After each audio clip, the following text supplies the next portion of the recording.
আজকে চলে আসলাম তোমাদের সঙ্গে আমার ফার্স্ট ব্লগ নিয়ে। আর এটা হচ্ছে বাঁশবেড়িয়া কার্তিক পুজোর দারুণ প্যান্ডেল। তো ফার্স্ট দুটো প্যান্ডেল তোমাদের সঙ্গে শেয়ার করলাম। আমি পাটে সমস্ত প্যান্ডেলগুলো তোমাদের সঙ্গে শেয়ার করব। আর এটার একটাই উদ্দেশ্য হচ্ছে যে আমার এই যে এত সুন্দর প্যান্ডেলগুলো, এত সুন্দর যে আর্টিফিশিয়াল যে কাজগুলো এত সুন্দর রয়েছে, এগুলো দেখানো। তো এটা প্রথম রামকৃষ্ণ সংঘের প্যান্ডেল, যেখানে থিম করেছিল হচ্ছে স্বামীনাথের মন্দির।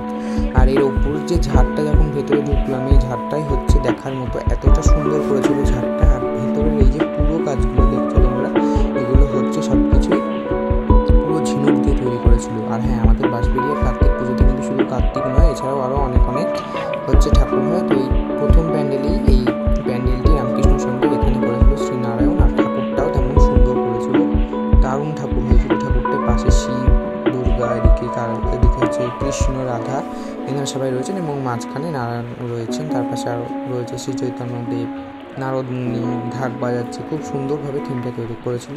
এরপর আমরা পরের প্যান্ডেলটায় চলে গেছিলাম। জাগরণী যুবক সংঘের প্যান্ডেল। আর এই প্যান্ডেলটার থিম দারুণ ছিল।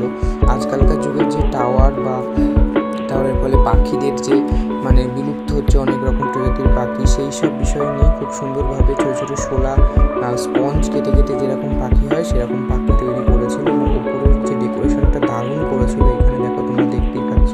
আর একটা আলাদা একটা খাঁচার মধ্যে একটা পাখিকে দেখানো হয়েছে, একটা টাওয়ারের মধ্যে একটা পাখিকে দেখানো হয়েছে।